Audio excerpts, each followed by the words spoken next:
It's the Happy Families Podcast. So how do you feel about secondhand gifts? I think it really depends. I mean, if it's for me, I'm going to be upset about it, but if it's someone else, it's probably... No, I'm just... You're so bad. And now here's the stars of our show, my mum and dad. Hello, this is Dr. Justin Coulson. I'm here with Kylie, my wife and mum to our 6 kids. Kylie, have you noticed we've been talking about Christmas for the last week or so on the podcast? Sometimes we're really excited about it. There's so much to look forward to. And other times we're like, oh, it's so hard. I don't want to do Christmas this year. I have felt it for the last few years, but I'm hearing more and more people say to me, I just don't want to do Christmas this year. There's a shift in how we want to do Christmas. Yeah, nice. I like the way you've said that. So today we're talking about gifts, budgets, how much cash to spend, how to get it all right. We're not financial advisors, by the way, so you can take it or leave it. And we don't want to do sort of a boring, here's how to budget kind of conversation. But we've asked our listeners, we've brainstormed together, we've talked to families and come up with 6 things that can help you to do Christmas on a budget. One of the things that was a game changer for us, and you may have heard us talk about this before, is we go by the 4 gifts of Christmas. I always get it around the wrong order. You do it and I'll... Well, you buy them something they want, something they need, something to wear, and something to read. That literally was 6 kids having a little box that I can put gifts into in those 4 areas, revolutionised Christmas for me. Yeah, the only trouble is sometimes when you're on a real tight budget, buying something that they want, something they need, something to wear and something to read, that can be expensive. That can really add up fast. And Well, yes, it can, but depending on your budget, it might be new undies and socks. You only get new undies and socks at Christmas time. That's what you wear. Well, in fact, we were listening to Jess a little bit earlier when we were having a chat with her, and she said that's exactly what she does with her Santa sacks. But we do try to fill the Santa sacks with things the kids need anyway for the year ahead. So a new lunchbox, a new shoes, undies, chocolates, things we probably would have bought them anyway, and then just save them up and put them into the Santa sack. So in Jess's situation, it's a new lunchbox and a drink bottle. We do the same thing. Like the Santa sacks, there's some fun stuff in there. There's the ginger beer and the mango that we've already talked about, but we actually go by the same thing, and it bulks out the Christmas gift giving. The kids are like, yeah, cool, I needed socks and undies anyway, or a lunchbox. But it helps you to say, all right, that's taken care of, and now we don't have to worry about it in January or February when they go back to school. We've already bought it for Christmas. Well, the kids get all their toiletries in their Santa sacks. They're hair things tidies that I would buy them normally, but I just store it up so it becomes a gift. Yeah, perfect. So that's one idea, one of our 6 ideas. The next idea, I reckon it's just important to stick to a budget. So work out how much money you've got, and don't say, well, the credit card maxes out at $5,000 or $10,000 or whatever it is, because that's a bad way to start the new year. Your New Year's resolution then has to be pay off the credit card, and that's not fun. Work out how much cash you've got. I think it works in any situation, whether it be the groceries or your shopping list for Christmas or whatever. If you've got a list and you have a budget, then you're more likely to stick to that. Whereas when I would take you shopping, even though I knew what the budget was and I had my shopping list, and you'd be like, oh, we just need these chocolate chip cookies and we just need these ice creams and we just need this. And all of a sudden, my budget would blow out by $50 or $70. I'm really bad at this. Just because you came along and you didn't know how to stick to what I was trying to achieve. I have an inhibition problem. I have a self-regulation problem. No, this isn't to bag you out, but it's just an acknowledgement. When we don't have a budget or we don't have a list that we stick to, what happens is we get caught up in the moment. Well, and that happens anyway. So, not just with the groceries, but every year we go through something they want, something they need, something to wear and something to read. You do that careful, selective gift buying, keeping it to our budget. And then I look at the gifts, I'm like, oh, you've done all this great gift buying, Kylie, and I haven't done anything. And then I go down to the shops, pull out the credit card. Yep, you do. And then I go, hang on a sec, now Abby and Ella have got like major gifts and you've left out these 2 kids over here. And I reckon I've done it half a dozen times over the last decade. And it always costs us. And we don't need it because you've done such thoughtful gift giving, and I go and blow it all the time. My impulsiveness is challenging. You know that the other day we talked about how being on the same page is really helpful, and, sharing that cognitive load. Maybe if you and I sat down and talked about it. I know. I've got to do better. Then you could go and buy some gifts off my list. I love to buy things and do the giving myself. And I feel like because you do all of this on your own, I feel like I'm not part of it, and therefore I haven't given it to them. You have. It's always a surprise to me when I see what the kids get for Christmas. Let's just be clear, everybody. Let's just be clear. I beg for your involvement. I know. And I have asked. And what's your normal response to me?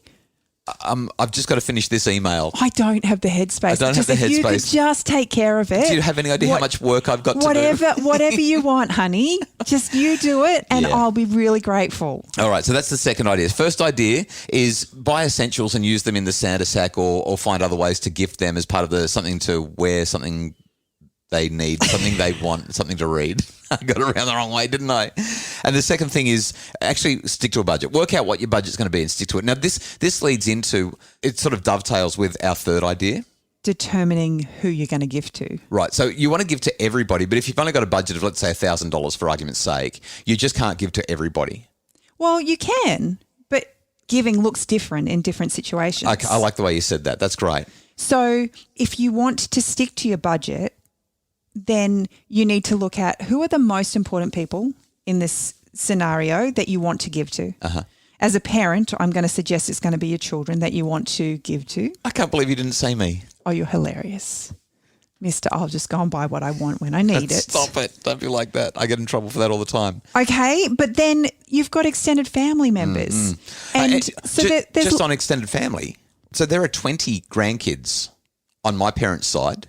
So that's 20 nephews and nieces. Well, it's 14. Six of them are the house. Yeah, and then on your parents' side, it's 15, which takes it down to 9. So we would be buying for 23 nieces and nephews, as well as 2 sets of parents, as well as you and I, as well as our 6 kids. We're literally up to 40 or 50 gifts.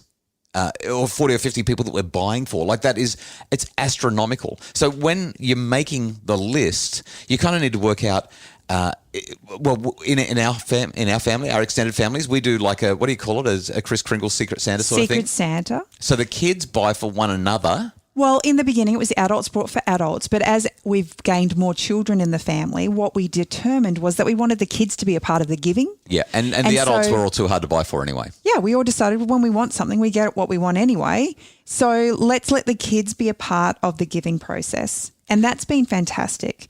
But another couple of things that I've seen other people do is aunties have just brought every child a T-shirt. They get a brand new T-shirt from Auntie, Sarah, or a brand new book. Rachel, one of our listeners, said this is what she does. We also have a good understanding with extended family that we don't buy them presents and they don't buy for us. Jess had a really good idea as well. When we're trying to stick to a budget, We've organised a system where all the siblings get together and buy a combined present for the other siblings, which means we can all contribute a little bit less money, but it's still collectively a large amount of money and we can buy a decent present. So let's just do a quick recap on that. We've got Kris Kringle and Secret Santa. Not everybody has to buy something for everybody. It can just be one person buying for one other person. That way everyone gets a gift from the nieces, nephews, cousins, whoever it is. There's the idea of combining funds, which we've done many times, especially for the parents, right? Like for your parents or my parents or whoever, it's really hard. So you combine with your siblings and you can buy something really substantial, something that's really, really delightful and still keep it within budget. The third thing that we need to talk about is just making the list of gifts. let's talk about that after the break. It's the Happy Families Podcast. Imagine a home where discipline got results without anyone having to feel bad or in trouble. The Do's and Don'ts of Discipline is a webinar to help parents set limits with love, compassion and humanity. Find it now at happyfamilies.com.au/shop. It's the Happy Families Podcast, the podcast for the time poor parent who just wants answers now. And today we're talking about gifts. Budgeting. No gifts. That's what we're talking about. All right. So Gifts are so much more exciting than budgets. We've covered off the power of making sure that we know who we're buying for, know how much we've got to spend, and we're giving essentials where we can and turning them into really fun gifts like stuff in the Santa sack. But Kylie, you want to talk about how you get the list of gifts right, especially when you're on a budget. Rachel actually had a really good idea. We use Marketplace or Gumtree to buy secondhand if needed. Our kids know and they don't mind. So how do you feel about secondhand gifts? I think it really depends. I mean, if it's for me, I'm going to be upset about it. But if it's someone else, it's probably no. I'm just. You're so bad. I think it just depends on what it is. Like, let's say you want to buy a bike and somebody wants a really nice bike. Then chances are that's going to be beyond most people's budgets. And I'd say if you can get yourself a really nice secondhand bike, it's probably going to be fantastic and you'll get it for less than half price. Like you'll save an absolute bundle. We've got a daughter who wants Pokemon cards. And you can buy box sets of Pokemon. You can get the whole lot secondhand, really, really well priced on Facebook Marketplace. So 1,000 cards for $150. not that you want to give away too much. think I want 1,000 cards. No, I don't want 1,000 Pokemon cards in our house either, but we've got a daughter who wants them. So I reckon that could be an idea. It could be an option for some people in some circumstances. Probably not always. I actually probably would have really struggled with secondhand until a few years ago. One of my friends, she's really, really conscious about the environment and she loves buying secondhand. Yeah. And so I wanted to give her a gift and I thought it's going to feel a little bit like a slap in the face if I go and buy her something brand new because it's not what she usually does. Right.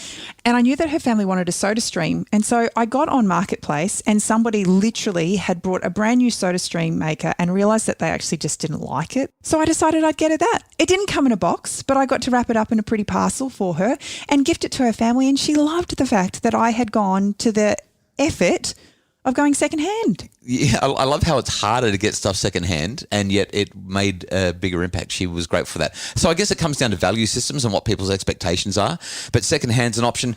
In terms of making that list of gifts, you could also go handmade, especially if you're on a budget. We've talked about that in previous podcasts, but taking the time to make something when you haven't got the cash to spend can be really, really meaningful. And something else that I want to talk about, science tells us that giving experiences is much better than giving gifts as a general rule, especially when you get to share the experience with somebody because you create those memories together.